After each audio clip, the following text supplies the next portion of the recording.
I grew up with my identical twin, who was an incredibly loving brother. Now, one thing about being a twin is it makes you an expert at spotting favoritism.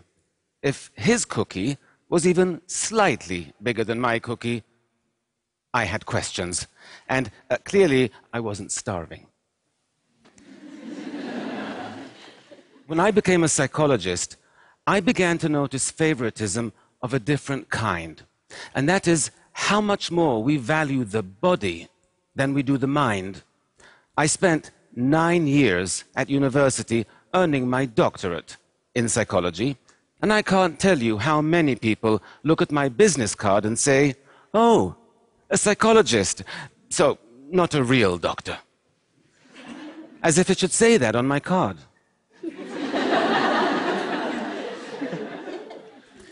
This favoritism we show the body over the mind. I see it everywhere.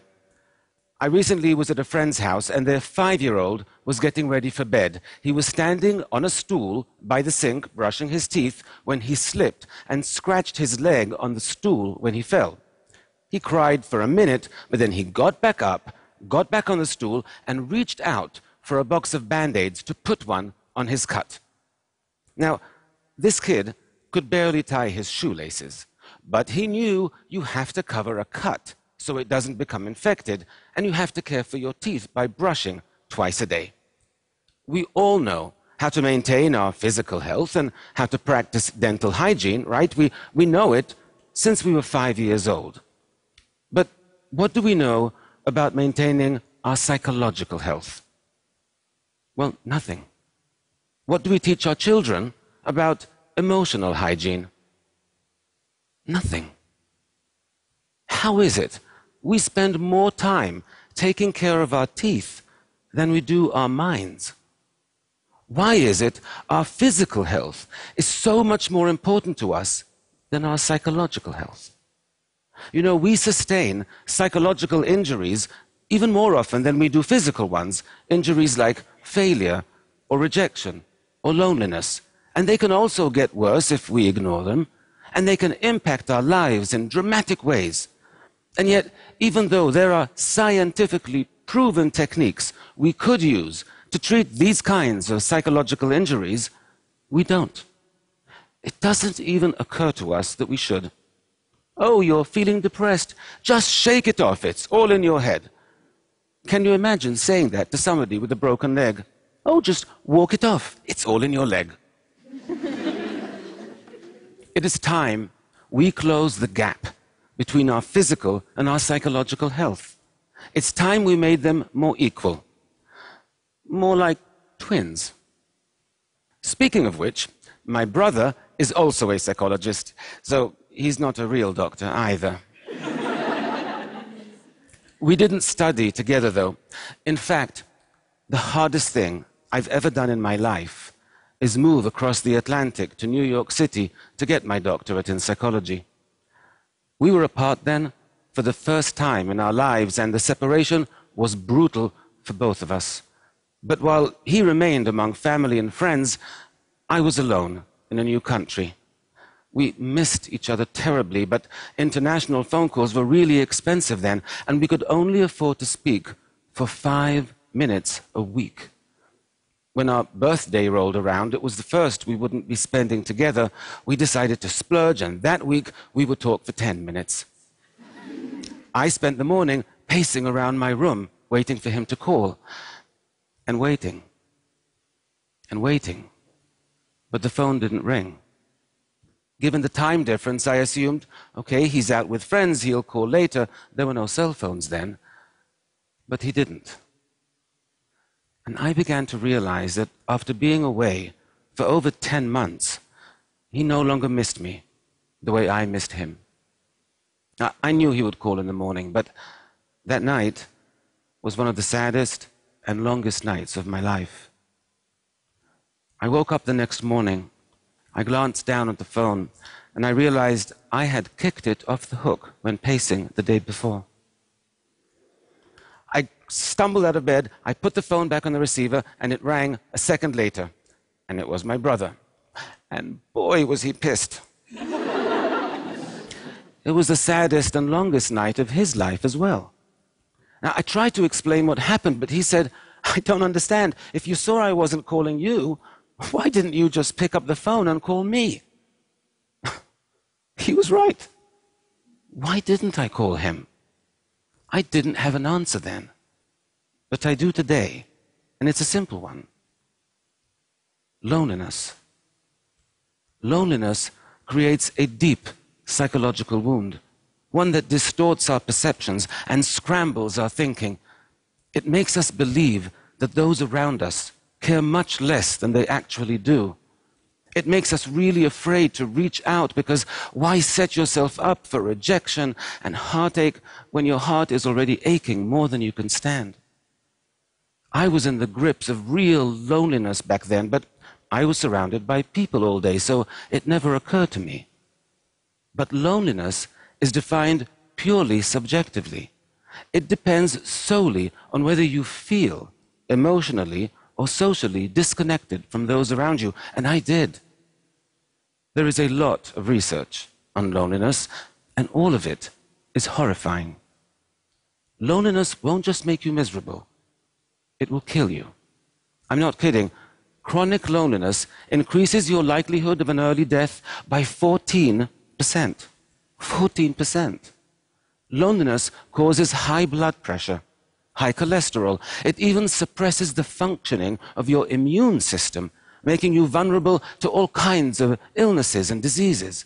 In fact, scientists have concluded that taken together, chronic loneliness poses as significant a risk for your long-term health and longevity as cigarette smoking.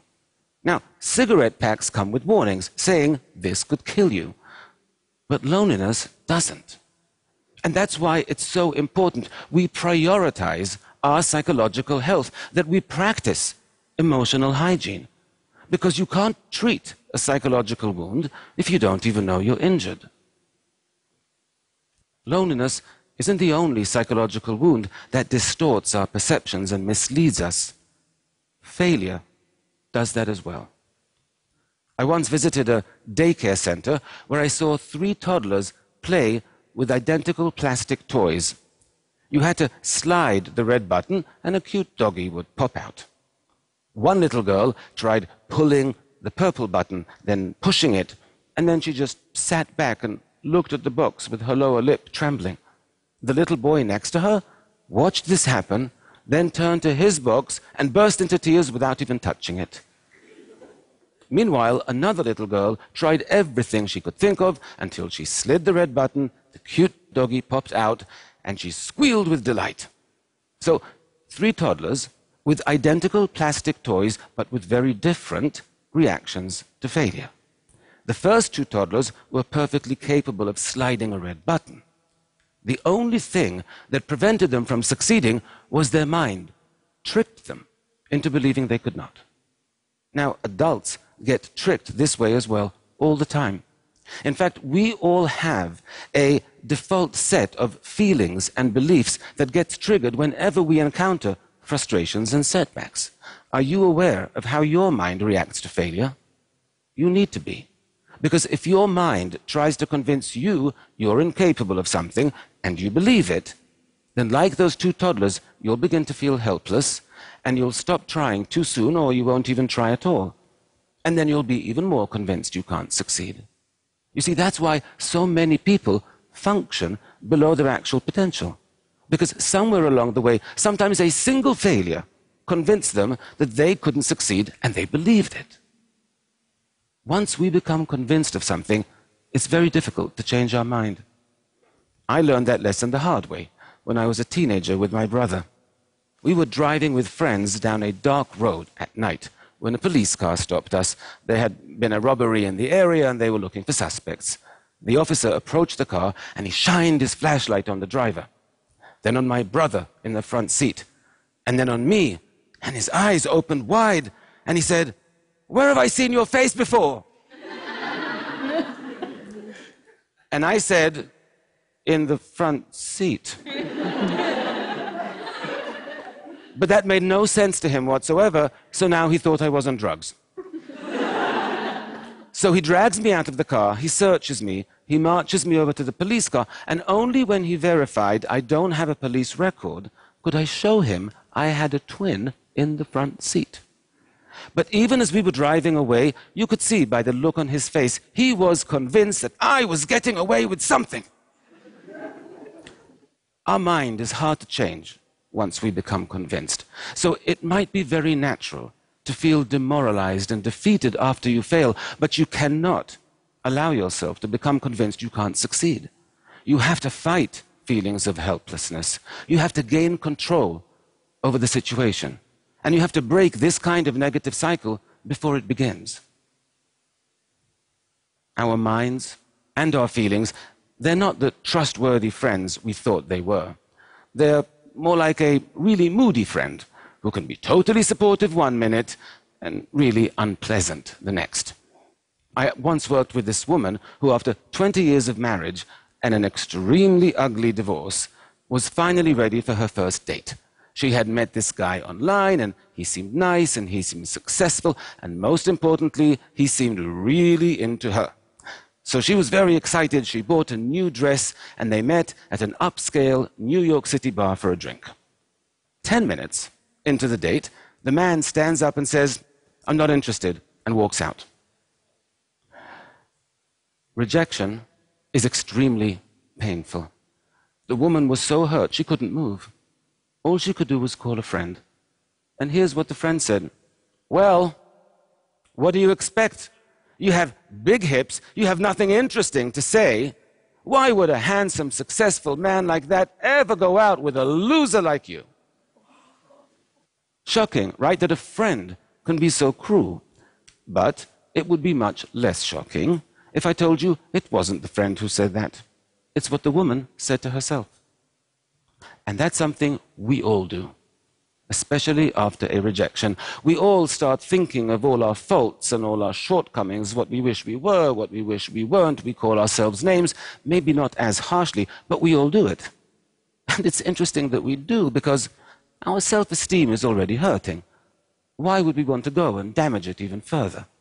Right? We wouldn't make a physical injury worse on purpose. You wouldn't get a cut on your arm and decide, "Oh, I know, I'm going to take a knife and see how much deeper I can make it." But we do that with psychological injuries all the time. Why? Because of poor emotional hygiene. Because we don't prioritize our psychological health. We know from dozens of studies that when your self-esteem is lower, you are more vulnerable to stress and to anxiety, that failures and rejections hurt more, and it takes longer to recover from them. So when you get rejected, the first thing you should be doing is to revive your self-esteem, not join Fight Club and beat it into a pulp. When you're in emotional pain, treat yourself with the same compassion you would expect from a truly good friend. We have to catch our unhealthy psychological habits and change them. And one of the unhealthiest and most common is called rumination. To ruminate means to chew over. It's when your boss yells at you, or your professor makes you feel stupid in class, or you have a big fight with a friend, and you just can't stop replaying the scene in your head for days, sometimes for weeks on end. Now, ruminating about upsetting events in this way can easily become a habit, and it's a very costly one. Because by spending so much time focused on upsetting and negative thoughts, you are actually putting yourself at significant risk for developing clinical depression, alcoholism, eating disorders, and even cardiovascular disease. The problem is, the urge to ruminate can feel really strong and really important, so it's a difficult habit to stop. I know this for a fact, because a little over a year ago, I developed the habit myself. You see, my twin brother was diagnosed with stage 3 non-Hodgkin's lymphoma. His cancer was extremely aggressive. He had visible tumors all over his body. And he had to start a harsh course of chemotherapy. And I couldn't stop thinking about what he was going through. I couldn't stop thinking about how much he was suffering. Even though he never complained, not once. He had this incredibly positive attitude. His psychological health was amazing. I was physically healthy, but psychologically I was a mess. But I knew what to do. Studies tell us that even a 2-minute distraction is sufficient to break the urge to ruminate in that moment. And so each time I had a worrying, upsetting, negative thought, I forced myself to concentrate on something else until the urge passed. And within 1 week, my whole outlook changed and became more positive and more hopeful. 9 weeks after he started chemotherapy, my brother had a CAT scan, and I was by his side when he got the results. All the tumors were gone. He still had 3 more rounds of chemotherapy to go, but we knew he would recover. This picture was taken 2 weeks ago. By taking action when you're lonely, by changing your responses to failure, by protecting your self-esteem, by battling negative thinking, you won't just heal your psychological wounds. You will build emotional resilience. You will thrive. You know, 100 years ago, people began practicing personal hygiene, and life expectancy rates rose by over 50% in just a matter of decades. I believe our quality of life could rise just as dramatically if we all began practicing emotional hygiene. Can you imagine what the world would be like if everyone was psychologically healthier? If there were less loneliness and less depression? If people knew how to overcome failure? If they felt better about themselves and more empowered? If they were happier and more fulfilled? I can, because that's the world I want to live in. And that's the world my brother wants to live in as well. And if you just become informed and change a few simple habits, well, that's the world we can all live in. Thank you very much.